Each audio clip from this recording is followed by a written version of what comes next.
very good evening to you and welcome to Business Night, the very first day of the month of April 2019. I believe that the first quarter did end well, and so we're expecting the second quarter will be better. So right here on the program, we're always promising to bring you nothing but the best from the world of business. Tonight we're talking about Ghana exiting the IMF program. What are some of the things that we really need to take into consideration? We've ended the first quarter, we're left with 3 more quarters to go. What are we supposed to do to stay disciplined in terms of that's our fiscal discipline and others, to ensure that indeed the economy would grow and be robust to everyone? So a lot will be happening right here on the program. We'll also be bringing you some updates by way of our business news, and also there's going to be an economic trends where we also get to update you on what's happening in Ghana and some selected African countries. But for now, we will start off with our traffic watch.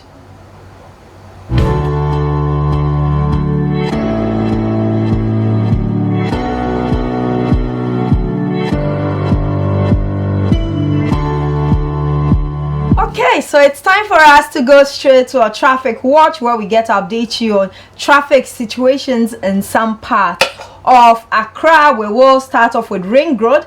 Let's take a look at what's happening. We saw what actually happened last week. It was quite interesting. But today, the very 1st of April 2019, we can see vehicles moving freely at ease. There isn't traffic at all on the Ring Road. So if you want to use the Ring Road stretch, you're free to do so. This indeed is real-time updates of what's happening by way of traffic, and so that's what's happening. You can only get vehicles are being regulated by the traffic light. Apart from that, you're free to go. Most drivers would love to drive in situations like this where there's no traffic, and it's past 6, a little past 6, and there isn't traffic on the Ring Road. Let's cross over to Tema Harbour route and take a look at what's happening there also by way of traffic.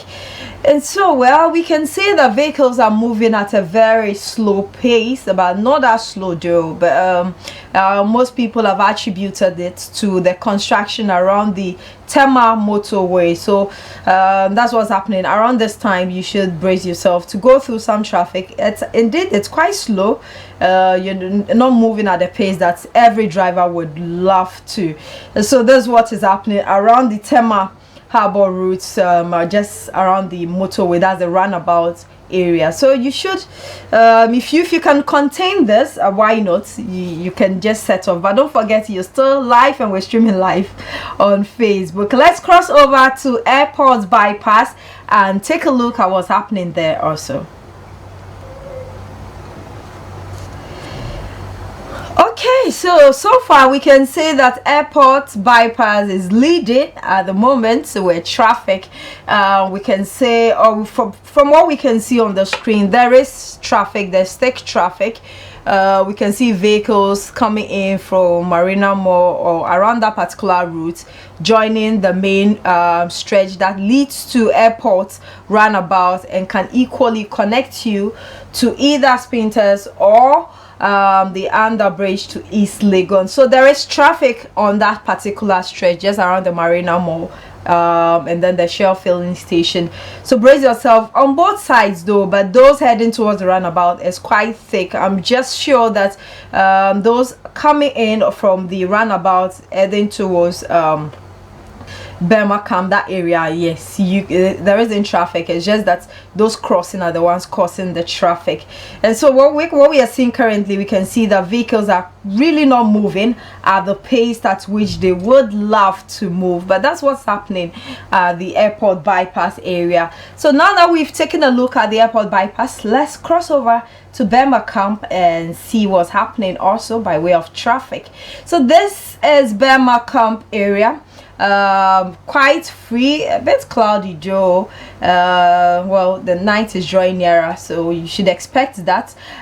Vehicles, you can hardly see, we can see just few vehicles on the road moving at their own pace, and it's quite interesting, or it's nice when you're driving when there's no vehicle at all on that particular stretch. And so it's good. It's good. I'm sure we'll all have to drive around this time. But then this is what is happening at Burma camp. And but let's cross over to Tetekwashi roundabout. I am so certain that the place will be choke, but let's see. Maybe today would be something different. Okay, so I think that's it's really thick. I actually thought that we're not going to experience that thick traffic that we always do, but this indeed is thick. And we have been seeing this consistently for some time.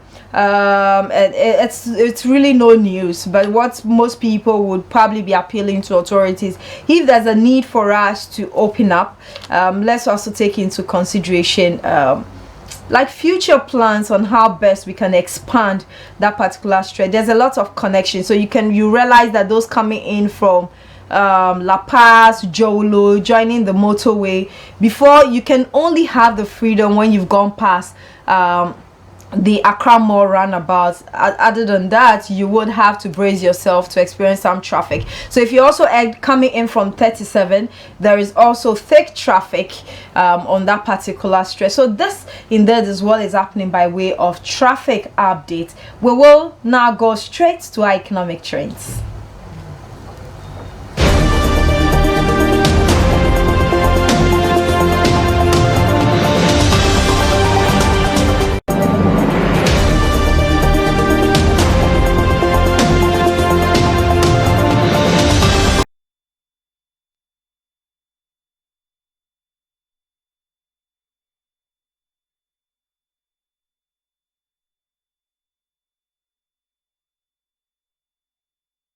So let's quickly go through the economic trends where I get to update you on what's happening in Ghana and some selected African countries. We'll start off with Ghana as we always do, and this has to do with the monetary policy rate, where the Monetary Policy Committee of the Bank of Ghana has kept its policy rate unchanged. The bank left its key lending rates to commercial banks at 16%. Speaking at a press conference on Monday, the governor of the Bank of Ghana, Dr. Ernest Addison, said the decision was taken because threats to growth outlook and inflation have been slightly contained despite some challenges. This indeed is the first time in this year that the central bank has kept the rate after its first huge reduction for January 2019. So in terms of policy rate, just keep in mind that policy rate has been maintained at 60%, and this indeed is a rate between central, that's the commercial banks. Let's move away from the policy rate and turn our attention to our debt stock, still from the monetary policy or from BOG, where figures released by the Bank of Ghana in its latest summary of economic and financial data show that Ghana's debt stock increased by 21.5% in 2018. By this, the country added 30.6 billion cedis to its debt stock in 2018. The debt stock at the end of 2017 stood at 142.6 billion Ghana cedis, increasing to 173.2 billion cedis in 2018. The government in the period raised a number of bonds, including Eurobond and domestic bonds, to embark on infrastructure development and also retire some maturing debts. A breakdown of the data from the central bank shows that external and domestic components of the debt in cedi terms are almost the same. The external debt at the end of 2018 stood at 86.3 billion Ghana cedis, while the domestic component hits 86.9 billion cedis. So it's almost the same. It's just some few difference when it comes to both the external and the domestic debt components. Let's move away from Ghana and turn attention to Rwanda and see what's happening by way of their energy sector, where Rwanda is set to generate extra 56 megawatts of electricity after Simbon Power established a $200 million energy plant on the shores of Lake Kivu. According to the agreement signed with government on Friday, the investor will start generating electricity in the next 14 months. Unlike most infrastructure investments, Seaborne Power will not be seeking any financing from a lender or a financier to implement the project, as they have already mobilized the funds to implement their projects.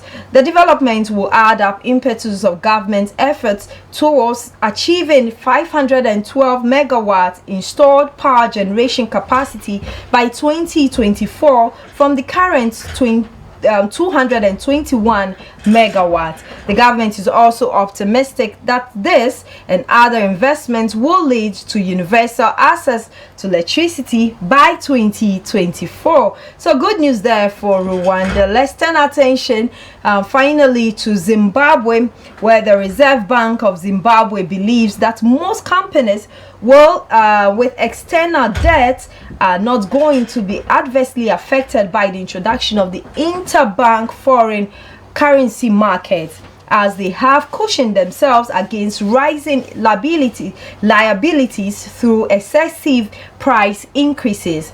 It's only those companies that have not increased prices, such as state-owned enterprises, that will incur foreign currency liabilities, said RBZ Deputy Director for Economic Research during a highly interactive Employers Confederation of Zimbabwe Human Resources endeavor, which is currently ongoing. So this is the latest happening by way of our economic trends. We will now connect you to news where Bright is equally prepared to tell us what's happening in the world of business, specifically from Ghana. Hello, Bright. Good evening and welcome to the month of April.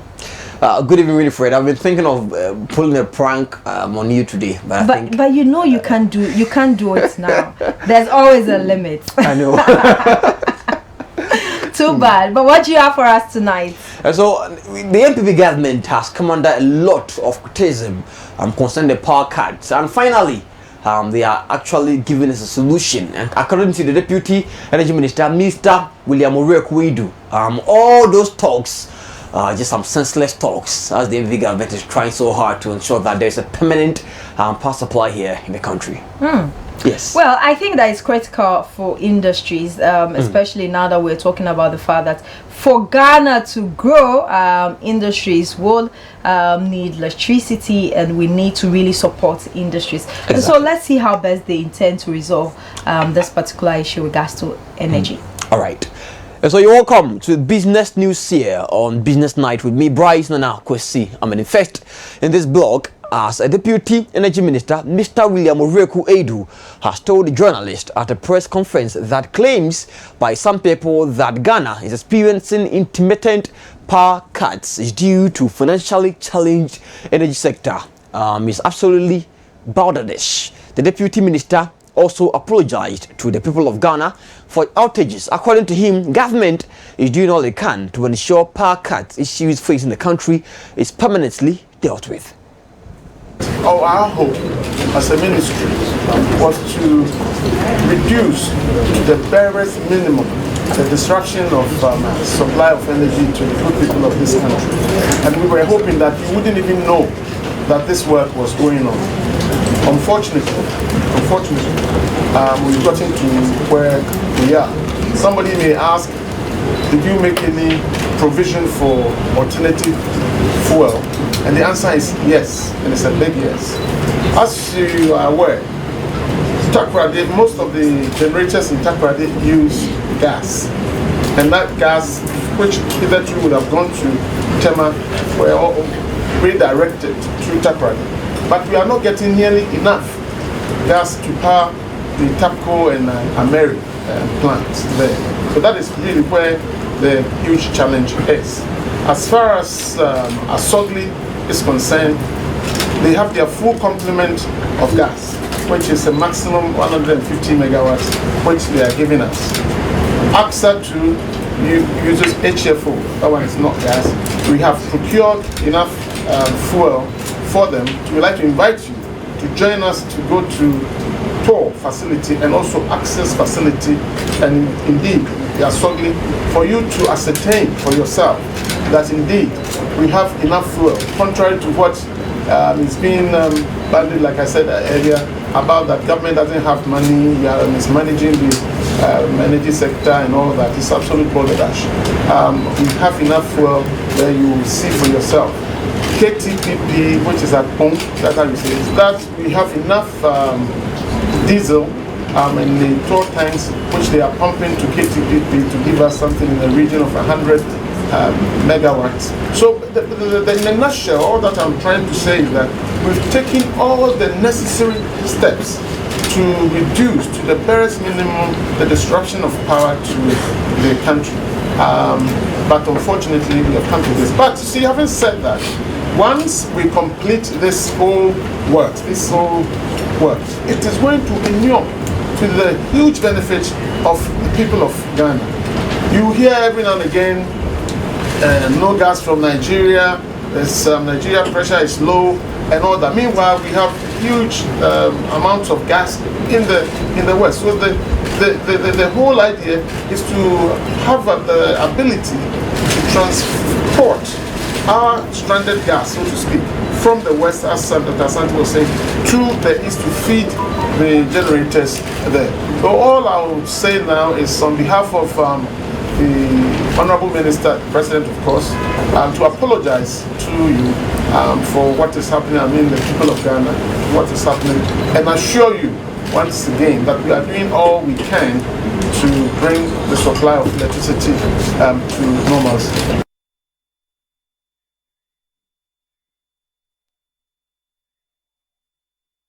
Cabinet has approved a 55 million euro facility for a 100-kilometer road expansion project within the Greater Kumasi metropolitan area.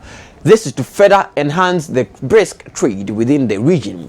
The beneficiary roads include Bantama 13.2 kilometer, Kwadaso 11 kilometer, Menchia 8.9 kilometer, Ofoikrom 10.6 kilometer, Swami 12 kilometer, Subin 13.2 kilometer, Asokwa and Inshaiso respectively.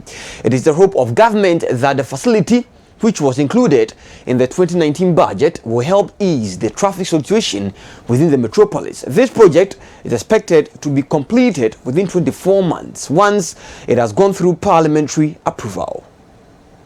Taken as part of the project include the rehabilitation of roads in the following areas: Bantama Subtro 13.23 kilometers, Kwadaso 11.6 kilometers, Benchia 8.98 kilometers, Ofoikrom 10.61 kilometers, Swami 12.01 kilometers, Subin 13.25 kilometers, Asokwa 11.25 kilometers, Inshaiso 10.13 kilometers, and Tafo Pankrono 8.96 kilometers, all totaling about 100 kilometers.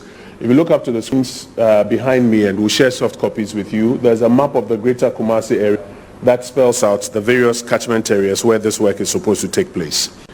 In addition, several key activities will be undertaken under the priority infrastructure projects that include the rehabilitation and upgrade of selected routes, provision of traffic management and pedestrian safety facilities, including road line marking and installation of road markings, traffic signs and traffic control devices, and rehabilitation of drainage facilities in these areas.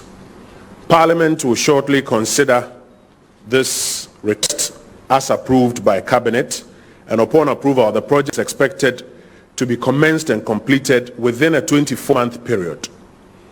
The rehabilitation of these roads in the already mentioned communities is in accordance with government's recognition of good road infrastructure as a critical facilitator for rapid socio-economic development. It is our hope that the completion of these projects will reduce and improve waiting and travel times within the Greater Kumasi area, with a consequent reduction in economic activity, a consequent improvement in economic activity, reduction in poverty, and enhanced development of the area and the nation at large.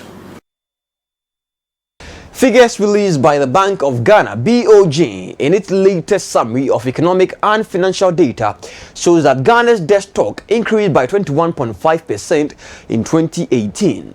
By this, the country added 30.6 billion cedis to its debt stock in 2018. The debt stock at the end of 2017 stood at 142.6 billion cedis, increasing to 173.2 billion cedis in 2018. The government in the period raised a number of bonds, including Eurobond and domestic bonds, to embark on infrastructure development and also retire some maturing debt. A breakdown of the data from central bank shows that the external and domestic component of the debt in CD terms are almost the same. The external debt at the end of 2018 stood at 86.3 billion cedis, while the domestic component hit 86.9 billion cedis. Both figures represent 28.9% and 29.1% of GDP respectively. On external sector development, total import by February 2019 were at $2.1 billion, while total export in the same period was at $2.6 billion. Export of gold fed the country $944.4 million, while cocoa and oil raked in $565.9 million and $721.5 million respectively. On the import side, Ghana imported oil worth $380.8 million, while non-oil imports were at $1.8 billion. In the banking sector, the Bank of Ghana data shows that non-performing loans, that is credit gone bad among banks in the country, reduced significantly to 18.2% by February 2019 compared to the same period in 2018, which was at 21.6%. Total deposit in the sector grew to 71.9 billion cedis in February 2019 from 59.9 billion cedis in February 2018, while total asset grew to 108.9 billion cedis from 95.1 billion cedis in the same period under review.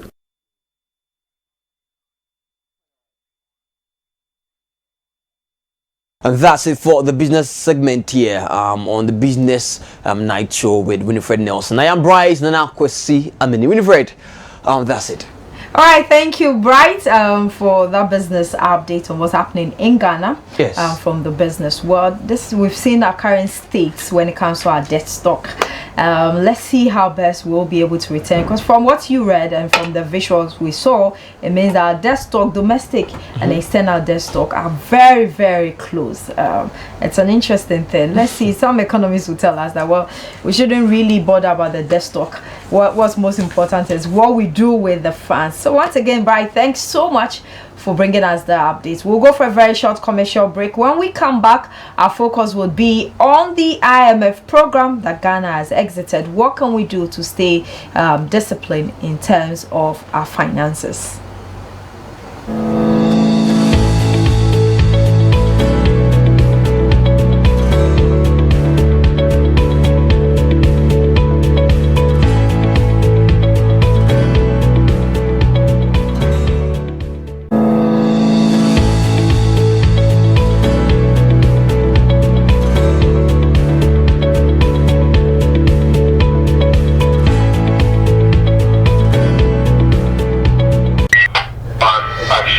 They say faith is taking the first step without seeing the whole staircase. So we have to believe even without seeing him, right? Okay, hold on. Let me ask you a few questions. Who really is God? What existed before him or creation? Is creation a reality or just a mere fiction? Was the Bible written based on the feelings of some individuals or group of persons? Join us on Faith Today, this and every Thursdays, as we find answers to these questions and more. My name is Ninoy, and it's Thursdays 8 to 9 p.m. on GNTV.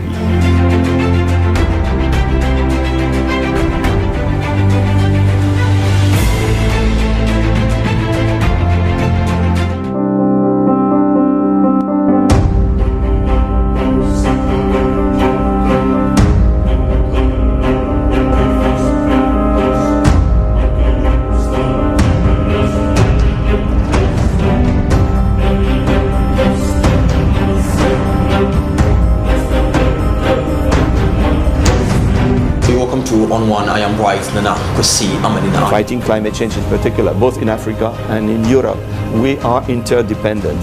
Our intake of refugees has been going up in recent years. Today's markets and today's life is no more a question of common sense. It's a question of knowledge, understanding. We have task forces that patrol the markets, the communities, and to ensure that certain fires do not occur.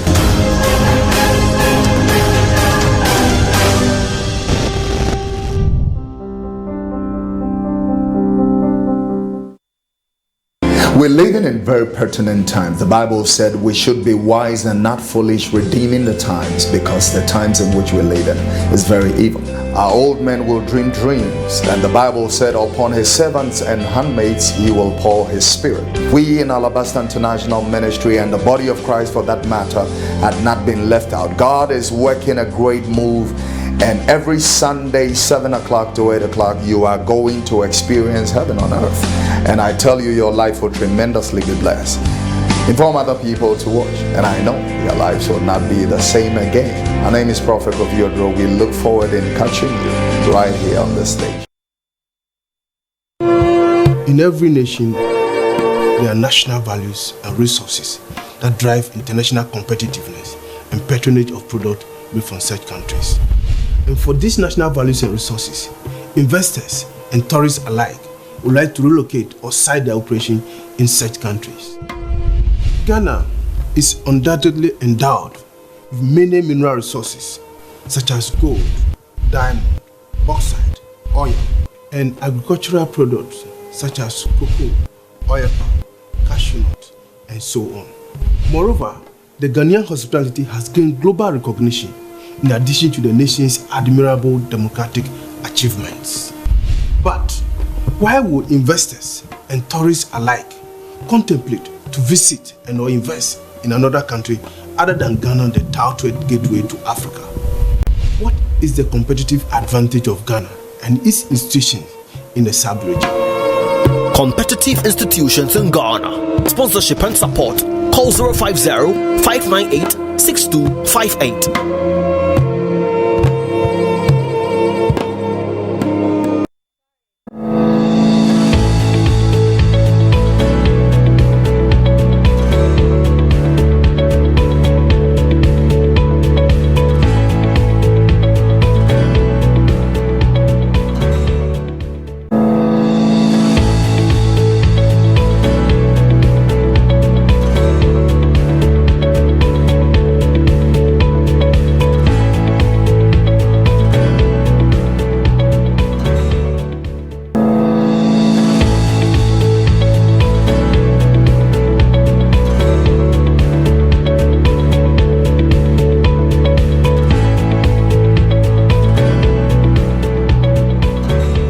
From that break, you're still watching Business Night live on GNTV. We are streaming live on Facebook, and our Facebook handle is GNTV Ghana Network.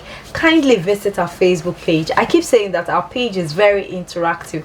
Get to our page, like the page, and then let's join the conversation so we can all contribute towards shaping Ghana and making sure that the place become conducive for individuals and businesses to operate. So tonight my focus is on the exit program, or now that Ghana has fully exited the IMF program. What exactly do we do as a country? We've heard of fiscal discipline, we've heard of the council, we've heard of a lot of things being put in place, and well, are we going to be able to sustain all this? But before that, let's take a look at the history between Ghana and the IMF, so we will be able to also appreciate how far we've come as a country. So let's take a look at this. When we come back, I will introduce my guests to you, and then we'll kickstart the conversation.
Okay, so you've seen the history in terms of our extended credit facility. So what was projected, just to recap a little, and then I'll bring my guest on board and we can kickstart officially. And so date of agreement, if you take a look at April 10, 2015, we had an expiring date which was April 2nd, 2019, and then the amount that was agreed was 664,200, and the amount that we actually drawn was 531,360, and so it goes on and on. But then just to be able to also just summing up, you realize that the total amount that was projected, for instance, in terms of amount agreed, was 3 million. So approximately we're talking about 3 million, and then amount that was drawn, approximately we're talking about 2.5 million, and then the total outstanding was 789 million. So these are some of the things that it's quite figures, and I'm sure we're all wondering, so what exactly it is. Let me bring my guest on board so they will be able to explain to us, and we can also appreciate the journey that we've actually taken so far. So to my immediate right, I have with me Dr. Samuel Wolanyo-Mensah. Dr. Samuel Wolanyo-Mensah is a senior lecturer at Wisconsin University. He is also an economist and the member of Policy Initiative for Africa Development. You're most welcome, Doctor. Thank you very much. Good having you. And then to my extreme right, I have with me exactly. So today it looks like Dr. Wolanyo wants to introduce the next guest, but then I still have the privilege of introducing him as Dr. Ebenezer Ashley. He's an economist, and he is the CEO of Eben Consultancy. You're welcome, Doctor. Thank you. I didn't know that the professorship has taken effect. It's about to be confirmed. Okay, about to. Yes. This behind the scenes. But you should have informed me, because there are two of us. You see, he rightly mentioned, he said it's about. But so you will still behind the scenes discussion that will take place. Please. Okay. It's not late. So the next time probably we'll be updating and we'll move away from Doctor to Prof. Okay, so gentlemen, you're welcome to Business Night. We're talking about the IMF program, but before that, we've ended the first quarter of 2019. I just want us briefly to assess that. Briefly, how would you assess the first quarter of 2019? Thank you very much. Good evening to your cherished viewers. Yes, if you want to look at the 2019 in isolation, then we would say the first quarter of this year has been a checkered one. Checkered because it has not been smooth sailing as we would all expect, and this could be attributed largely to the fluctuating nature of the nation's currency relative to other foreign major currencies like the US dollar. You know, the British pound sterling comes in handy, the European euro comes in handy as well. But if you look at the relative fall, it is steep with regards to the dollar than the other two. That is why the dollar is used in most of the analysis, and it is because we overstretch the cedi in relation to transactions involving the dollar. I've mentioned time and again, there is no justification for that. Some transactions should have been concluded not necessarily in dollars. When you involve the dollar, then it is like going to the DVLA for a driver's license and deciding to acquire the driver's license through the gentleman at the door. That we call the Goro boy. So if you go through a Goro boy, if you have to pay 100 cedis for the license, you may end up paying 200 or 300.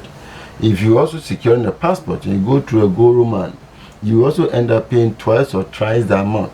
That is the role that the dollar is playing in some of our trading activities, especially with China, with United Arab Emirates, with the capital in Dubai, and then South Korea. You know, when it comes to these transactions, the dollar is not necessary. We bring it in to unnecessarily increase the cost of imports and extensively, pass it on to consumers, and then it becomes a cyclical activity in the country, which is not helping. So we've gotten to the stage where we've come to the realization in the medium term this is going to be addressed, so that it will be a thing of the past. So the fall in value of the cedi has been the major economic challenge we've had in the first quarter of this year. Fortunately, the short-term, the very short-term and short-term measures have been rolled out. And that is why from 5 to the 60 pesos, we heard of about 5 to the 15 pesos, you know. And as I mentioned on the national platform, some of us are not happy about the improvement because the cost of the improvement is not a sustainable one. If the city had appreciated owing to the establishment of factories, you know, to substitute for the importation of goods into the country, then some of us could stick our neck out and say, yes, this is sustainable. And even in the next few months, we may even see an appreciation to say for us it is 80 pesos, you know. But because it is as a result of injection of additional dollars into the system, it is a very ad hoc measure. It is a transient one. And therefore, the medium-term and long-term solutions are being rolled out. So the viewers must be rest assured that we are on course as a nation towards remedying the situation and arresting the free fall of the city. So Dr. Ashley says we are on course, but let me come to you, Dr. Samuel Anyomisa. What would be your assessment briefly on the first quarter of 2019? Thank you very much. I think Prof has said a lot, but just going further, you realize that I've taken the three main components, inflationary rates, interest rates, and exchange rates.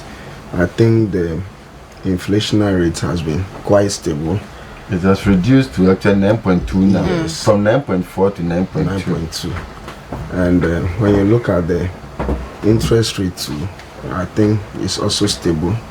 Policy rates remain the same, and some commercial banks together with microfinance institutions are reducing their interest charge rates on credit facilities. So that regard to, we are doing well. The only problem we have is about the exchange rates, which some international factors also play a role. And looking at the dollar that has been traded all over the world, traditionally, naturally, you expect the dollar to be somehow quite stronger than the cedi if the economy is not being managed well. But another biggest challenge that we faced in the first quarter was the energy. And we faced some form of doom, so and that has affected businesses. And when you look at the producer price index, it has never helped us much. So I think that something must be done about it, so that we'll be able to have our energy in full capacity. So let me just start off the conversation on the IMF. We've been to the IMF several times, and record shows that we've been there 16 times. And would you say that we have learned our lessons? So some of the key things that we've taken out of this program, now that we've exited the IMF program. Let me start off with you, then I'll come to you, Doctor. Thank you very much. I think being under IMF conditionalities or bailout just point to the fact that we couldn't get enough space for economic independence. And we still depend on our paymasters, colonial masters, to be able to manage our affairs for us. You know, managing an economy is the most important thing. It's even more important than just elections, changing government through the ballots. So at the end of the day, if we are not able to put good measures and program policies in place, then at the end of the day, IMF, these Bretton Woods institutions are also organizations. They are institutions that are also working, and they have their profit and personal motives. And theirs is to serve their paymasters. I know the developed countries are using them to re-colonize us. And we call it a new form of new colonialism. In the sense that I've never seen any African country in our fourth republic that has been able to develop with the aid of or the assistance of the IMF and World Bank. Now what they do is that they support recurrent expenditures. They come in telling that they need to help you to control your budgets and be able to manage fiscal deficit. Bring some form of fiscal discipline into the system. At the end of the day, it goes into recurrent expenditures. I think anybody who study economics in university for the first degree should equally be able to provide the same services. By going further, you realize that IMF has never supported any industrialization drive, any drive that will lead us to productivity, that will lead us to mechanize agriculture, to overhaul the entire system, to lead us to manufacturing, and that will help us in the pharmaceutical industries, helping us in the agro processing and agro businesses, help us in the petrochemical industry. So if really you are not able to industrialize a country, then the country cannot develop, it cannot grow. So we can't continue cap in hand, begging from hand to mouth. So I think it's a laudable idea for us to exit this almost new colonialism and to be able to call a spade and begin to take a different path to our socio-economic independence. Okay. Dr. Ashley, so Doctor, I have two doctors here, so I have to be very specific. Dr. Walanyo made mention of the fact that, well, the IMF program, IMF itself hasn't really benefited countries. And if we should come to the case of Ghana, for instance, do you agree with this assertion? And if not, what are some of the lessons that you think that we've learned from it? Because there are times that you hear governments or you hear leaders saying that, well, the program, we've been able to consolidate some gains out of the IMF program. Does it mean that we've benefited from the program? If we have, how best do we ensure that we sustain these gains that we have benefited?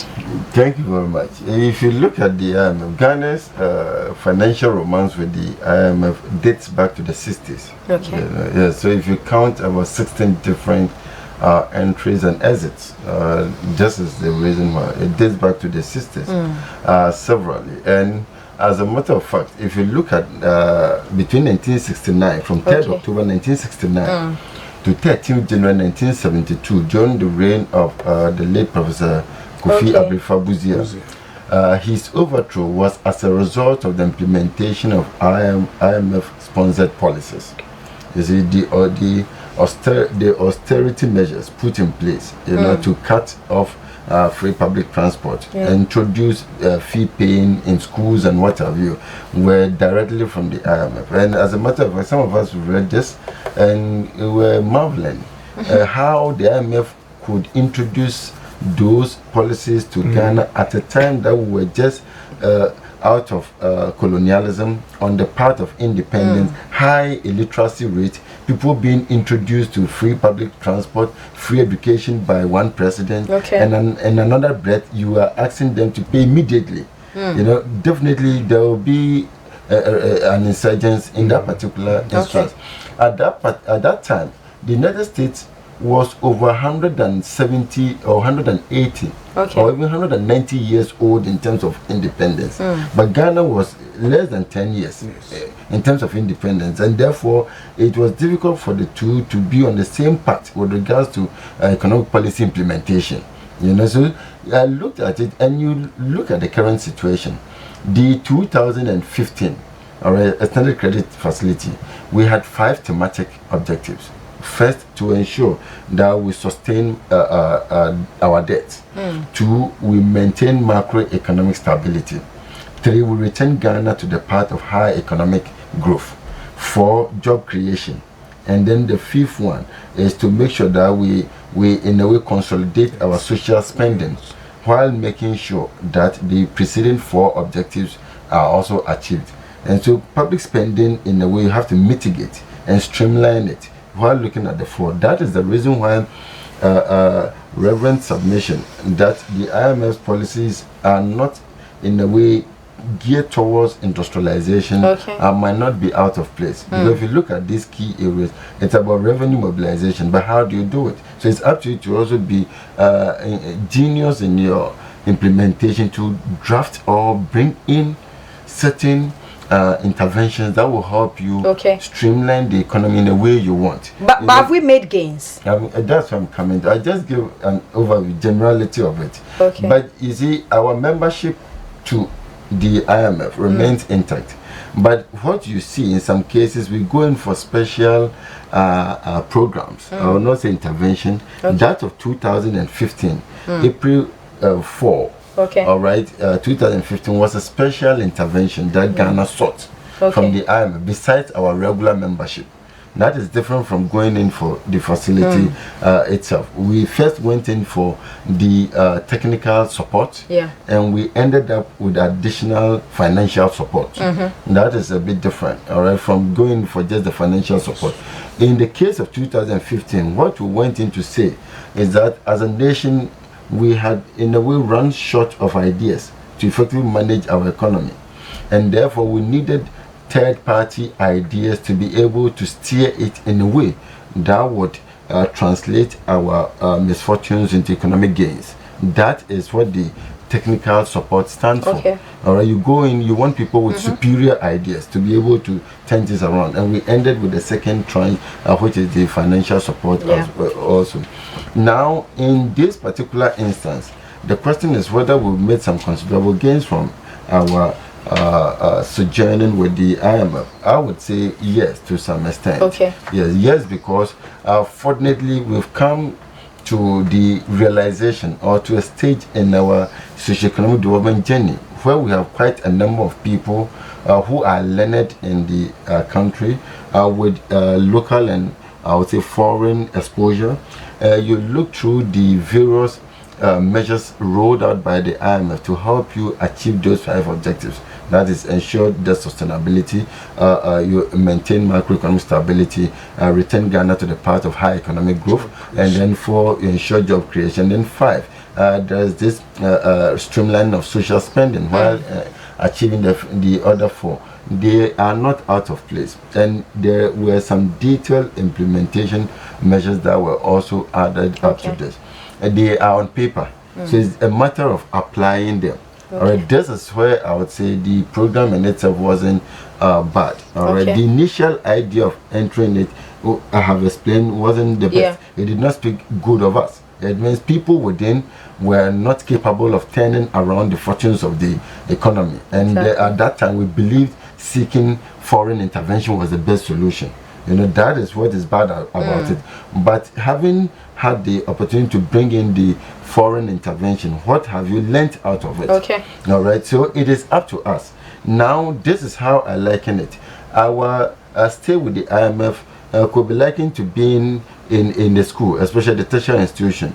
It was initially supposed to be from 4th April, all right, 2015 to 3rd April 2018. It was a 3-year period, but then it was extended after the meeting by the IMF, and all right, and also even beyond the period extended to this particular point in time. This is how I liken it. You could liken it to someone enrolling in the school over a 3 or 4 year period, all right, for a first degree. At the end of it, what do? You graduate. You don't remain a student. When there is a graduation ceremony and you are out, the presumption is that you at least acquire some level of knowledge and you'll be able to put it to good use. You don't go to the workplace and always call your lecturer, your supervisor to be showing how you should go about your work. It means you are still a student, you are not a graduate.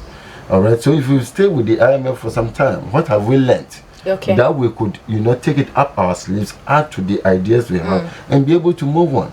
If we go to the IMF quickly, the IMF that we go to, the IMF in some cases does not pull a magic wand. It doesn't mean there are no researchers. They are, and there are.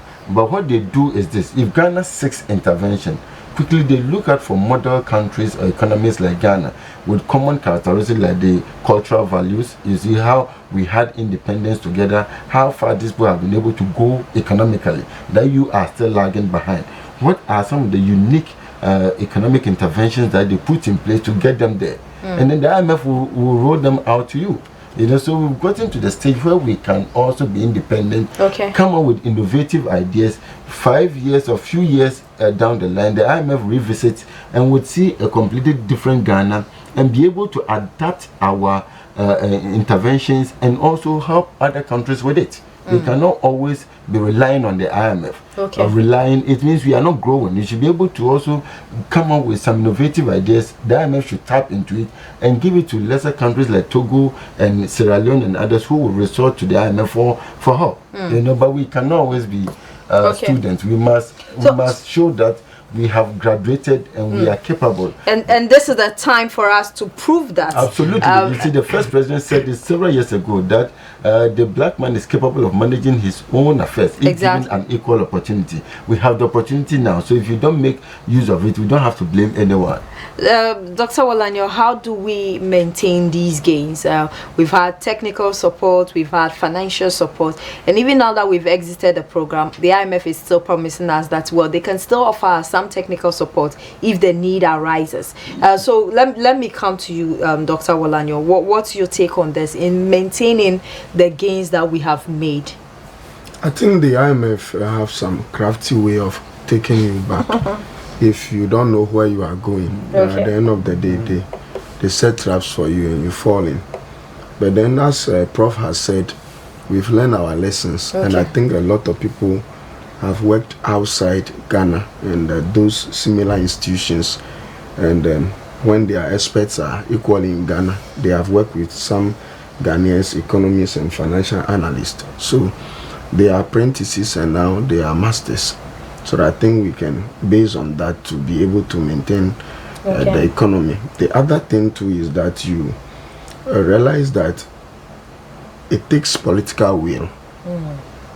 I think the problem that we face for all these decades where IMF needs to come in is because of mismanagement, misappropriation and misapplication of funds and resources. So it takes political will. So if you continue doing propaganda with managing an economy, you will come back to square one. So I think it takes a political will and also effective and efficient leadership. So appointing the right people to the right positions. So if assuming you are only appointing a political apparatchiks to be a deputy minister for trade and industry, so you can see the kind of policies that you'll be making, or finance minister. So we should take the management of the economy seriously. Because I think all the necessary knowledge that we need, the expertise that we need, we have them. But as to whether we put them at the right perspective is where we have a challenge. We should be able to have a national patriotic government, not a party government. Is that what we have currently? Yes, that's what we've been seeing. Because there are, for instance, there are people like Prof are very good. They can help, but because they are not in any government, at the end of the day, he's only helping in his own small way. But we think that such people can contribute nationally more than what they are contributing now. So it's about having a good leader who will be able to identify the relevant people, put them at the relevant strategic places, and that is the only way that we'll be able to overcome this IMF canker. Without that, then we'll be laughing at the wrong side of our mouth. I know that we have the Fiscal Council just to check discipline and make sure that we're not spending about 5% and all that. Do you believe in that this will indeed be able to ensure that we are fiscally disciplined when it comes to expenditure? Yes, I did mention that the short stay with the IMF was economically and financially worthwhile. Because certain measures were rolled out, and if we were to be left alone at that time, the rolling out first of those measures and their implementation would have been a challenge. But they were able to come in handy to help us turn things around, resort to limitations in government, employment initiatives and what have you. Now, these things work to some extent, and to make sure that we leap forward, you realize the current administration came in, and most of the measures that were introduced by the IMF under the previous administration actually were carried through by the current administration.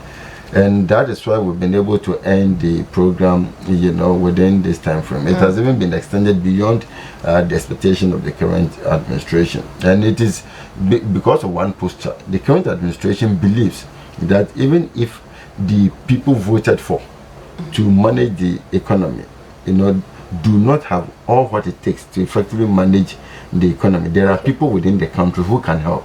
and therefore we should not make the external environment our immediate resort. Okay. We should first look within. If we exhaust and we still have challenges before we resort to the IMF, this is the reason for the ending of the program, so that we can look internally to make sure we address our challenges. So yes, we've made some significant inroads now to also make sure that it does not just become a verbatim, but then a practical implementation. That is why you talked about the Fiscal Responsibility Advisory Council. So we have the Fiscal Responsibility, Act in place, and then we have the Financial Stability Advisory Council also in place. So these are two key areas to ensure that when it comes to government's planned expenditure for a year relative to expected revenue mobilization, the difference shouldn't be more than 5%. Exactly. And this is not just a policy, but then it is a law. So any government that is unable to see to it will be contravening the laws of the land. And this is how dire it is. So this is the reason why I said the sojourning with the IMF, it's economically worldwide, because it has helped us, not compelled necessarily, but helped us to wake up from some overspending slumber into guiding ourselves to ensure that we are able to move within a certain pace. So it is a very good one, and the fiscal deficit we're going to sustain as a nation. Definitely, we're going to sustain as a nation. If you look at last year, because of the rebase, and we ended with about 3.7. All right, even though it's been quoted at 3.9, it's about 3.7 percent, which is less than the 5%. Yes. So what does that tell us? It means as a nation we are mindful of the level of expenditure. Now last year you realize when the targeted revenue was being mixed, quickly the finance minister made that known, and there were corresponding cuts in certain earmarked expenditure to commensurate with reduction in the expected revenue. It is perhaps unlike our previous times where the projects would definitely go on even though the revenue level is low. So we are beginning to improve on certain dynamics, and as a nation and our level in terms of development, we are doing well. Because once again I would attribute my submission to the fact that the debt itself is not a problem, but the effective utilization and accounting for the debt are what matters. If we are able to pass the litmus test of these two criteria, then we are on course. And that is the reason why you check, and still Japan has debt to GDP ratio of over 253%. For Greece it is now around 179. You go to Lebanon, it's 152. It has increased from 148 to 152%. Italy from 131 to 132% debt to GDP. It means what they've borrowed is more than the entire economy's worth, and yet nobody is crying wolf. For Cape Verde from 129, it has reduced to 125%. So more than 100% what they are able to mobilize. And so it's not about the debt itself, but our ability to account for the debt contracted.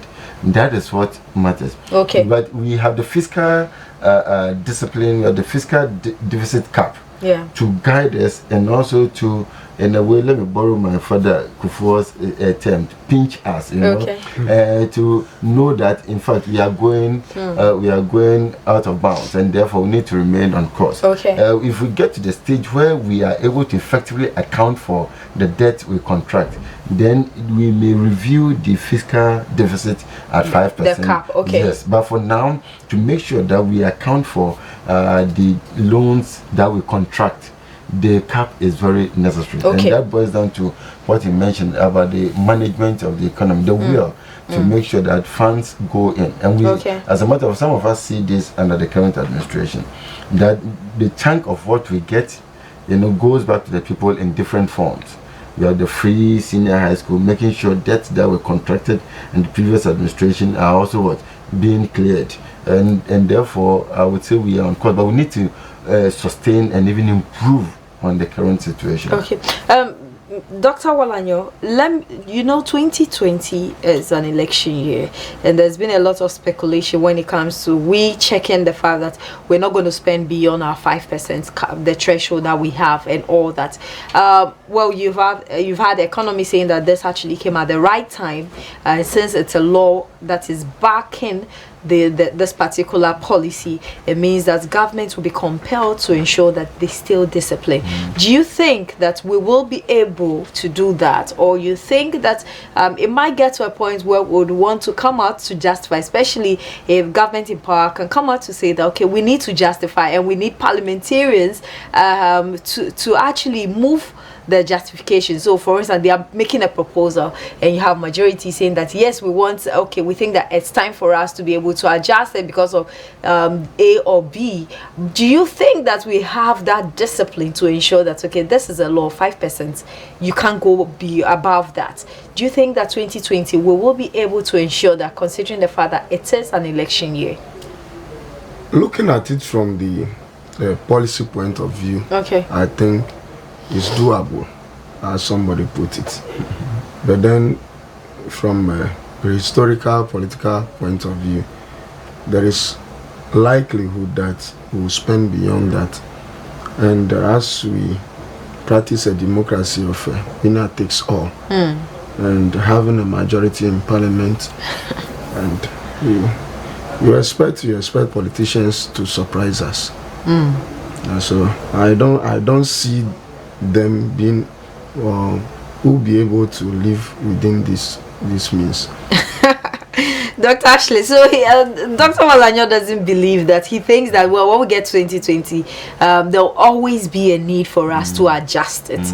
Do you think that we will be able to maintain it? What's your take on that? Yeah, it's needless to bring in this, but I like his psychological submission. It is very important. It is good and healthy for our democracy. It is good for him to, indirectly, he has thrown a challenge to the current administration that live by what you have actually introduced. That's what he meant. All right, yeah, so it means there's some amount of skepticism and doubt about the current administration's ability to even to stay disciplined. Yes, abide with its own submissions in terms of policy implementation, and let alone think about subsequent governments also coming in handy. And that's a very good challenge. But I can say with strong certainty, if you listen to the president's statement severally, he has mentioned that he is not into play some political games during electioneering periods, but then the momentum that has been gathered will be sustained throughout the period. In other words, what is agreed on within a year, you know, barring any unforeseen economic contingency, would be sustained to the end of it all. So on the basis of this, I would say strongly that the 5% is within. You see, this is the reason why I do not shudder to accept the 5%. I was initially expecting the deficit to even reduce to 3% at the end of last year, so that we'll be able to meet all the criteria for the utilization of the ECO for the single currency. Yes, because we needed that. You know, you need at least 3 months import cover. We have close to 4 months, which will met the inflation should be a single digit inflation. 5 and 10. Between 5 and 10. So at 9.2 we are within, or even we ended the year on 9.4, it's within the 10. So we needed, and then your deficit should be at most 3% for last year. So that is what I was expecting. But later there was this opportunity to also open up various borders for trade to take place within the ECOWAS sub-region. You know, so you could temporarily hold on to your currency but still have access to markets, even though there may be some bottlenecks, you know, compared with having a common currency which will facilitate the trade, like it is among our francophone countries using the CFA franc, you know. Yes, so on the basis of this, if you look at the fact that attempts were made to even cap the deficit at 3%, then 5% is about twice the expected level, and therefore you shouldn't struggle to meet the 5. Okay. So this, on the basis of this, I can say with strong certainty that we would be within. And as you realize, it is about 3.74 last year. Even if we raise it to 3.9, it is still below the 5%. Yeah. What matters is this: it means, in as much as government tries to embark on many development projects, these development projects must be commensurated with enhanced revenue mobilization, and so that the gap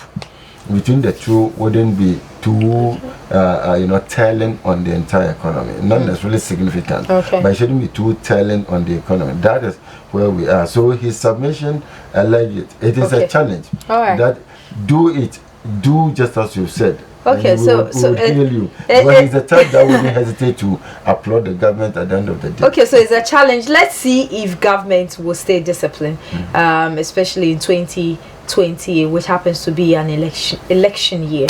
We're still talking about exiting the fact that we've exited the IMF program. What do we ought to do to ensure fiscal discipline and ensure that we can consolidate gains that we have made?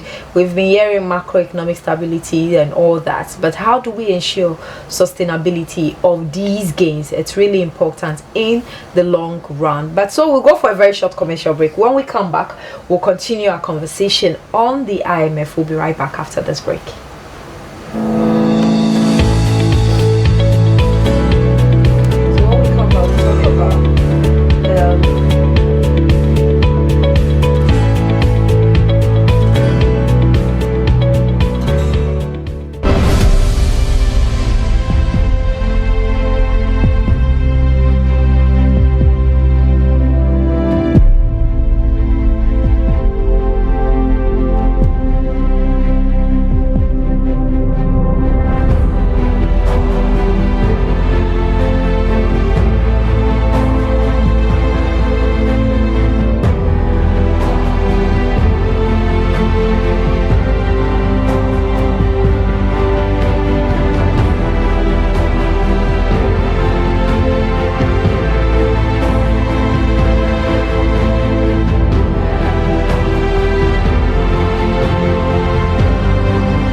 Back from that break, you're still watching Business Night live on GNTV with me, Winifred Nelson, and we're still talking about issues relating to consolidating gains that we have made out of the IMF program, and that also depends on where you're coming from. Some people think that, well, we haven't benefited, but then if you're speaking to economists, well, we have made some progress. It's up to us to also ensure that we consolidate these gains and not make sure that we deplete in whatever we have gotten from the IMF program. It's really important.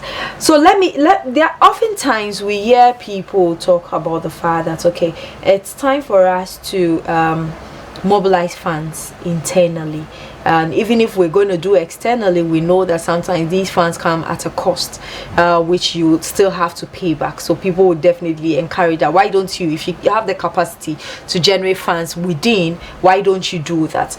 In all of these, how do we ensure that, I know you have an assertion, but then before that, maybe let's get to clarify this point. There are times that we say that the funds that should be mobilized, whether internal or external, should be generated or should be channeled to productive sectors, and you have a different opinion on that. In terms of explanation, so maybe it hasn't been explained properly when we say productive sectors. What exactly do you have to say about that? In terms of productive sectors, are we talking about the fact that projects that you should invest into should be able to pay off with time? Is that what it means when we talk about productive sectors? Yes, I've heard people say government borrowing should go into productive investments, and their definition of productive investments basically is those projects that will pay for themselves. Okay. So if you make such a submission, then you're talking about direct return from those projects. But there are many projects that government is compelled to embark on without an immediate direct return. Okay. But the return is indirect to the economy. So some of these projects have to do with the construction and building of schools. All right, for schools, the initial objective from a government perspective is not to necessarily collect school fees, but then make sure that the indigents are introduced to what the andragogical and then the pedagogical aspects of our education. Pedagogy, the beginning, and then andragogy at the highest level. And so, if you provide the education, you do not expect school fees to be collected, but you provide the necessary equipment, facilities to ease the training of the individual. You're building human capacity, and therefore, when these people complete, you expect them to fit into the economy in terms of technology, service provision, and what have you, so that they would collectively be able to help propel the economy to the expected level with little reliance on external human capital. So this does not provide direct benefit, but then in the long term you realize the benefits. If the system of education is effective, robust, and very good, then you would get more returns from it than you had earlier on. Now, if you put education aside, you also realize from the initiative of Father Kufuor, you realize we're sustaining the free health insurance scheme. All right. Now, what does this also mean to us? It means government injects money into the health scheme, but without any immediate expectation in terms of return from it. But it pays off a great deal, because government's initiative is to ensure that people within the country are able to maintain their level of health, to help them work in their various places as and when needed, to contribute to productivity, increase the level of production, and at the end of it all, increase government's revenue through taxes that will come from the constant worker participation in the workplace and not calling off sick. All right, and then also the contribution of the company in terms of the share of profit that is paid to government at the end of the year. So government injects some amount of funds into this project without immediate return, but then in the long run they pay off.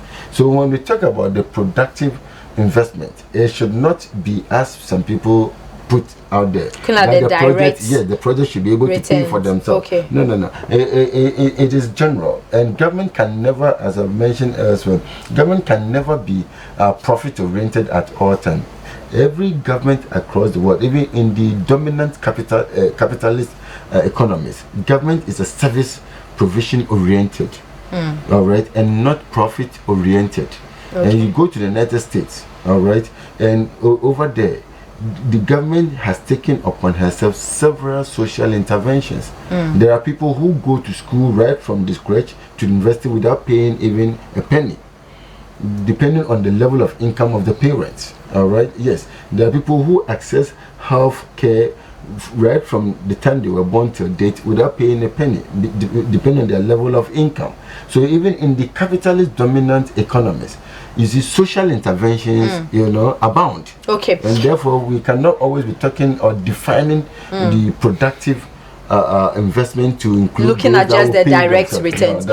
So Dr. Walanyo, let me pick your opinion. If we are not just supposed to when we talk about project that will pay off itself by looking at just the direct returns, in terms of funding, when we want to we have funds, what do you think the allocation should be? Because now we know that we have indirect projects that would pay off some way, when we have direct project that you will be able to generate funds from it directly when you invest into. How do we allocate funds to ensure that indeed there is a balance?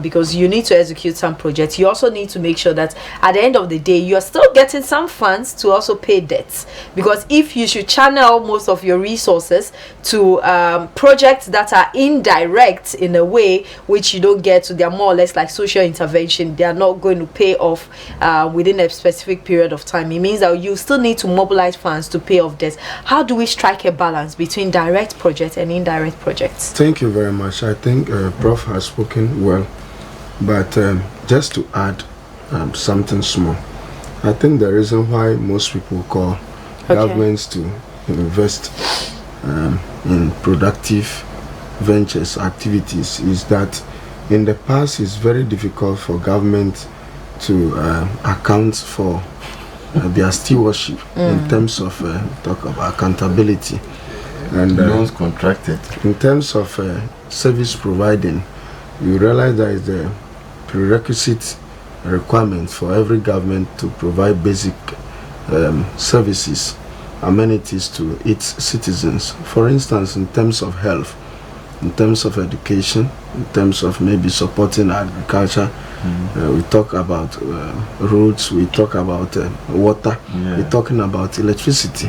So that has been a very big, huge burden on every government. Ghanaians in general have found out that that is not a problem to any government, but the problem to our governments is how to industrialize, how to put the money that to bring a return. That is where we are having a problem. That will be the main reason why people continue saying that they should put the money into productive activities. But then you realize that there is a way we can be able to raise revenue and expand our revenue if we are going to really make more profits or raise more revenue for the state. Then we need to take a look at our technological base capacity.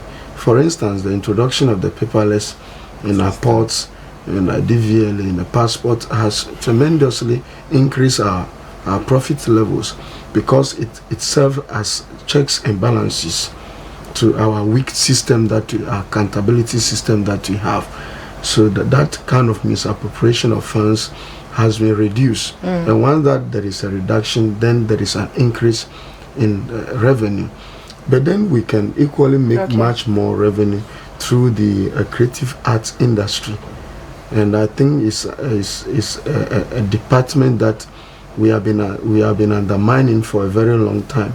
And looking at the tourism side too, we can develop a lot of tourist sites and be able to attract a lot of both local and foreigners and be able to make good money out of it. But it's like everybody's interested in policies and programs that will make him popular just to win the next election. So we are not looking at the state holistically. So at the end of the day, the law of diminishing returns sets in. So I think we should do something. Well, we hope that we don't get to experience that, because when you're experiencing diminishing returns, it's really, really not good. I'm hoping that we're putting in place the right measure. Our time is up. I'll give you a few seconds so we wrap up. Do you think that we're likely to go back to the IMF anytime soon? Because we've seen the trend. And you've given us the history. Yes. Anytime soon, I do not. Because, as I said, fortunately for us, whatever was suggested, all right, was ingrained on paper, and we have it. The paper has not been taken away. That you would say over time you would forget, and so we still have it. And fortunately, there are many economies that are also evolving and very dynamic, and so it's an opportunity for us to improve upon. As I've mentioned, that is our hallmark. Our watch phrase should be the ability to also turn our economic fortunes around, so that Ghana will be a model economic case for other smaller economies as well. We cannot always be resorting to other people for assistance. When we have the opportunity, we have the people and now to be able to move on. So I don't see Ghana going to the IMF anytime soon, unless once again we decide to check our responsibility, first as a people, second as managers of the economy. If we are able to be mindful of these two basic criteria, then we'll be able to be on our feet, and then be able to move on. If you look at the history of Malaysia, Singapore, they might have resorted to the IMF at the initial stages, but as we speak, they are moving on as a nation. And they are doing well. They are doing tremendously well, you know. Yes, even though with even high debt to GDP, Singapore is over 110%, but the people do not cry wolf because they are able to account for the loans contracted. So that is where we're going. But to start with, the fiscal deficit capped at 5% is intended to once again pinch us to make sure we remain on course. So we would stay out and be able to effectively manage the economy without recourse to the IMF. Dr. Walanyo, do you think we would ever go back to the IMF? And not at all. I think we are matured now, and looking at where we are coming from, the experiences that we had as a nation, and the trauma that we went through, I think we should not even dream of going back to IMF. But the only reason where we can fall on IMF is if we have been able to achieve a lot of success in certain areas, and we want to sustain that success, and we needed some form of technical hands to help us to maintain that success. But then going to them in cap in hand that we can't manage the economy, we needed them. I think it will be a history. All right, so I'd like to say thank you to you gentlemen for joining me on Business Night discussing issues of national interest. It's all about consolidating gains that we've made, and Dr. made mention of that we don't need to deteriorate whatever we have. It's really, really important. We're looking forward to the fact that 2020 that happens to be an election year. Government will stay disciplined, and let's see, it's a challenge if indeed governments will be able to stick to this particular law that was passed under current administration of capping debts with 5%. So we'll look forward to that. But once again, I'd like to say thank you gentlemen for joining me. I had Dr. Ebenezer Ashley. He is an economist and also the CEO of Eben Consultancy. Also with me in the studio was Dr. Samuel Walanyo Mins. I had two doctors in the studio today. He's also an economist, a member with Policy Initiative for Economic Development, and a lecturer at Wisconsin University. Thanks so much for coming. It's time for us to connect you to the stock market. And probably because we've run out of time, we'll not be able to bring you updates on how the currency markets actually perform together with the treasury bill. But then we've seen some stability in regards to the cedi. Just to give you some assurances, when you go to the forex market, you wouldn't see the cedis depreciating at the rate that we experience. So there's some short-term measures that have been put in place, and we've seen that reflecting in the cedi. We hope that this will continue. Would implement some long-term measures, and let's see how the cedi will perform in second quarter of 2019. And that's all we have for you by way of Business Night. My name once again is Winifred Nelson. We'll see you same time midweek as we talk on issues concerning the Ghanaian economy and beyond.